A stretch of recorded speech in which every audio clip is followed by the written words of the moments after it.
Picture this. You're standing in a medieval Slavic village at dawn. Smoke rises from thatched roofs. An old woman whispers a prayer, not to a Christian saint, but to something older, something that was never truly forgotten. The Slavs left us no Iliad, no sacred Eddas bound in leather. Their gods weren't recorded by poets in marble halls. They were carved into oak trees, whispered over hearth fires, and hidden inside the very saints we pray to today. This is the mystery of the Slavic soul. Early historians wrote of the Slavs with bewilderment. How could a people be so contradictory? Warriors who would defend their land to the death, yet whose hospitality was so sacred they believed any stranger at their door might be a god in disguise. Because to the ancient Slavs, everything was alive. That tree in your yard, it has a soul. That stone by the river, it's watching you. And above it all, governing the storm and the harvest, the birth and the grave, stood the high gods. Beings so powerful their names still echo in our curses, our festivals, our dreams. Before there was light, before there was darkness, there was only sleep. An eternal dream, dreaming itself into existence. This is Svarog, the supreme architect, the god above gods, the sky itself made conscious. Imagine a being so vast, so incomprehensible, that he doesn't walk among mortals. He doesn't need to. Svarog is the canvas upon which reality is painted. The chronicles say all other gods flowed from his blood, children born from the consciousness of the cosmos itself. But here's where it gets strange. Svarog is asleep, still dreaming, and his dream is our world. Despite his distance, Svarog shaped humanity in profound ways. He gave us the first smithing tongs, the ability to bend iron to our will. He established the first laws of marriage, bringing order to chaos. The Greeks compared him to Hephaestus, but Svarog is something more primal. His justice is slow, inevitable. Picture iron hands, cold and patient, working through his divine suns to maintain cosmic balance. And here's the terrifying part. Slavic mystics believed that when Svarog finally awakens from his eternal dream, the world ends. Not with fire or flood, but by simply ceasing to be imagined. Sweet dreams. If Svarog is the architect, Perun is the enforcer. Close your eyes. Hear that. Thunder rumbling across the mountains. That's Perun, riding across the sky in his chariot of fire, his golden beard crackling with electricity, his hand gripping thunder arrows forged in celestial flame. Perun is the god of the Slavs, the most documented, the most feared, the most loved. Medieval Russia placed his idol at the very heart of their first organized state. A towering figure with a silver head and golden mustache, demanding sacrifice, commanding respect. He doesn't forgive oath breakers, liars, those who betray sacred bonds. His lightning strikes with the precision of divine judgment. His temple, the oak tree, not built by human hands, but grown by the earth itself. Slavs would gather under ancient oaks, feeling Perun's presence in every leaf, every branch reaching toward his sky. But here's the genius of Slavic survival.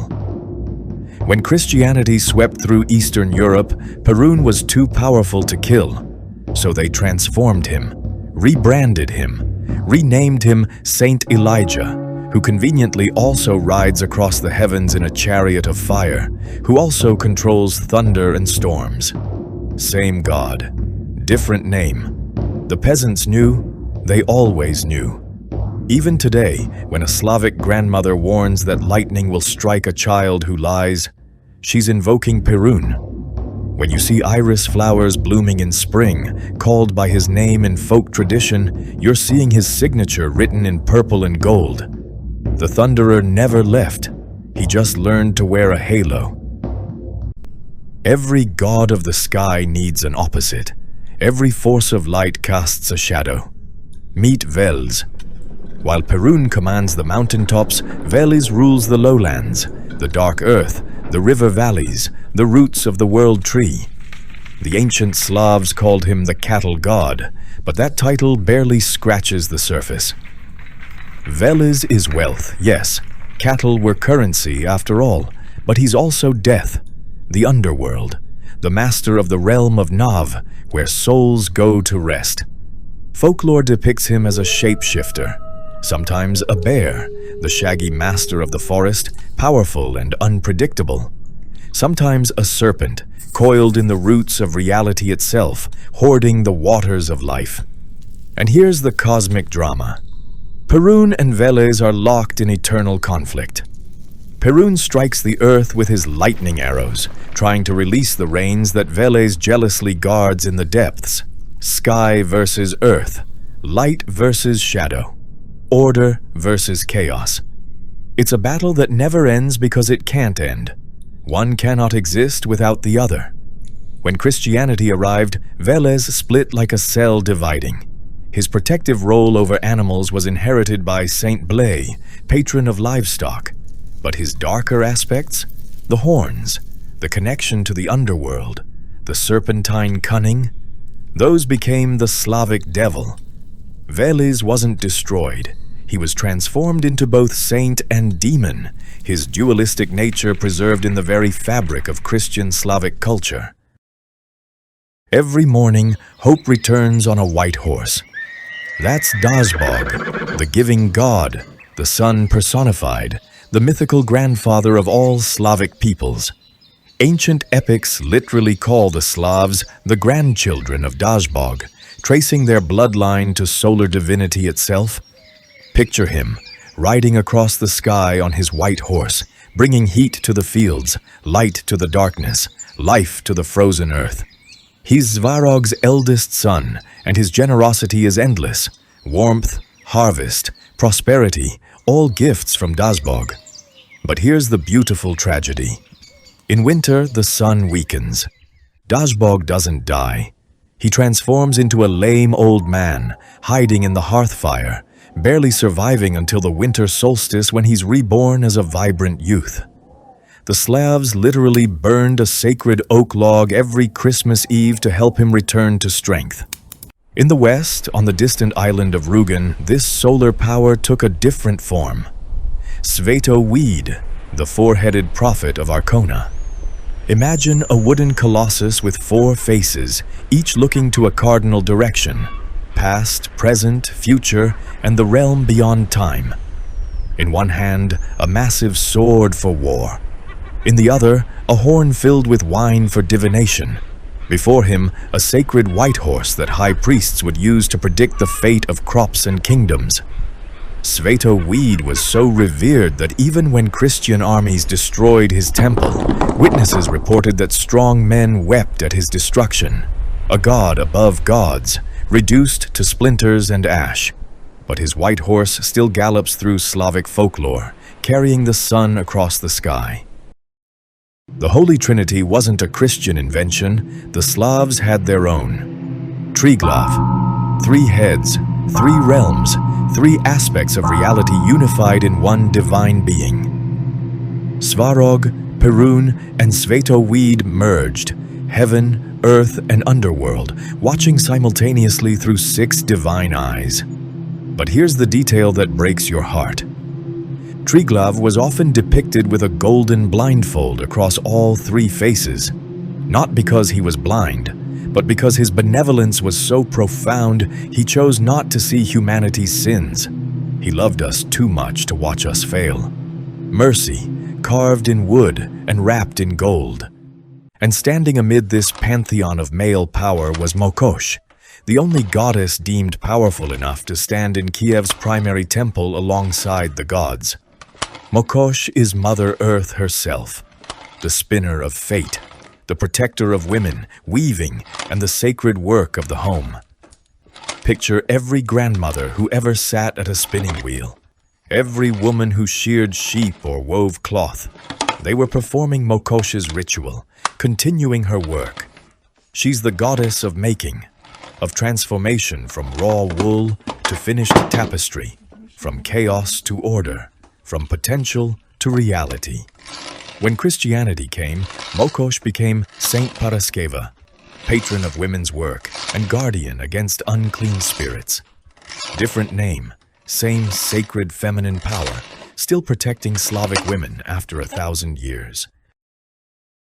Life isn't just good versus evil. The Slavs understood something deeper.